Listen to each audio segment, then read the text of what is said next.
Welcome to the Explainer. Today, we're focusing on something that, honestly, almost every language learner faces at some point.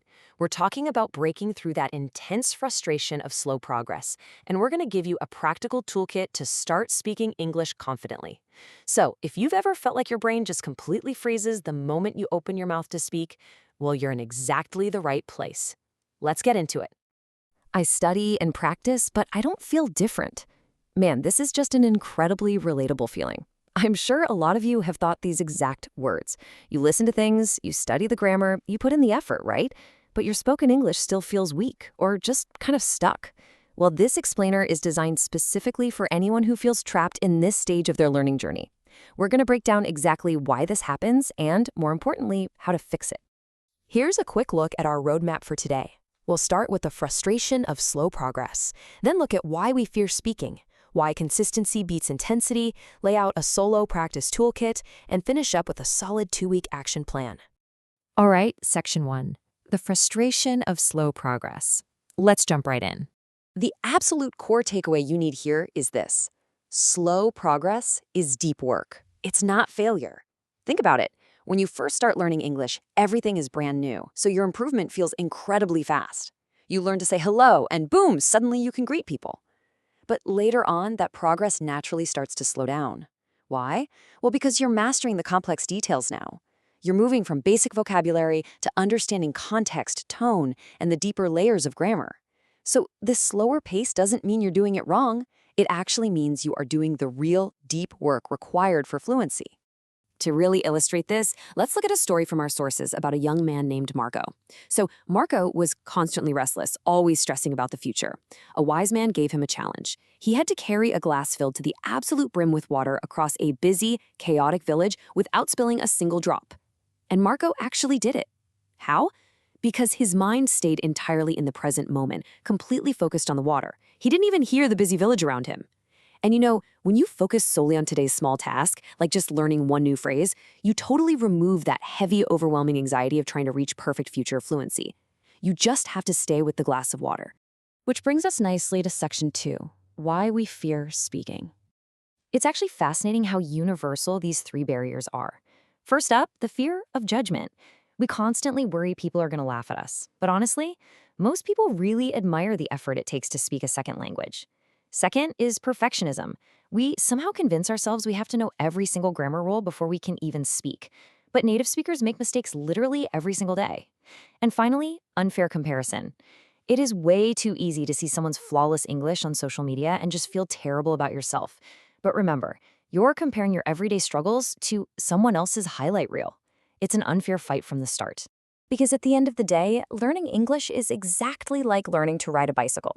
You can't become good at riding a bike just by sitting there reading a textbook about it. You actually have to get on the seat, wobble around, and yeah, probably fall off a few times. English works the exact same way. You absolutely cannot become a confident speaker if you only study grammar rules without actually opening your mouth and producing the sounds. Okay, moving on to Section 3. Consistency beats intensity. So there is a massive consensus among successful language learners on this next point. Doing a 1 to 2 hour marathon study session on a Sunday might feel super productive in the moment, but it usually just leaves you burned out. And you end up forgetting everything by Thursday anyway. But with just 5 to 10 minutes of practice a day, you stay in consistent contact with the language. This daily exposure reinforces your memory right before it starts to fade, so you don't have to constantly relearn things. Consistency always beats intensity. I absolutely love this trick from one of the learners in our sources. The number 8. What they do is review their daily vocabulary while listening to an uplifting music track that is exactly 8 minutes long. When the song ends, they stop. That's it. This ensures they get their daily practice in without getting overwhelmed, losing track of time, or ending up late for work. It's just a perfect example of a manageable, bite-sized habit. Let's look at how to actually do this in Section 4, the Solo Practice Toolkit. Now, have you ever heard of shadowing?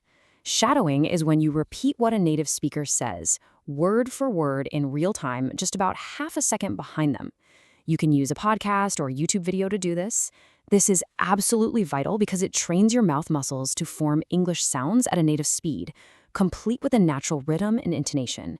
And the best part? You do all of this without the pressure of having to invent the sentences yourself.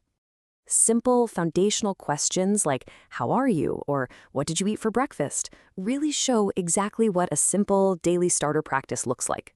If you don't have a speaking partner, that's totally fine. Just ask yourself these questions out loud in your room and answer them in full sentences. The goal here isn't to get into some complex philosophy. The goal is simply getting comfortable hearing your own voice speaking English. Let's expand that solo toolkit a bit more. First, try narrating your daily chores out loud. If you're cooking, literally say, I am chopping the onions now. Second is the 60-second rule. Pick any topic and just talk about it out loud for 1 minute without stopping. Third, actively translate your thoughts. If you think, I need water in your native language, immediately flip that thought to English in your head. And finally, watch a short video with English subtitles, then rewatch it without them and try to summarize what happened. What you're doing is turning your everyday life into a practice session. So, how do we start? Section 5, the 2-week action plan. Week 1 is entirely about building strong habits. Do not wait for motivation to strike. Rely on a routine. Your steps are super simple. 1.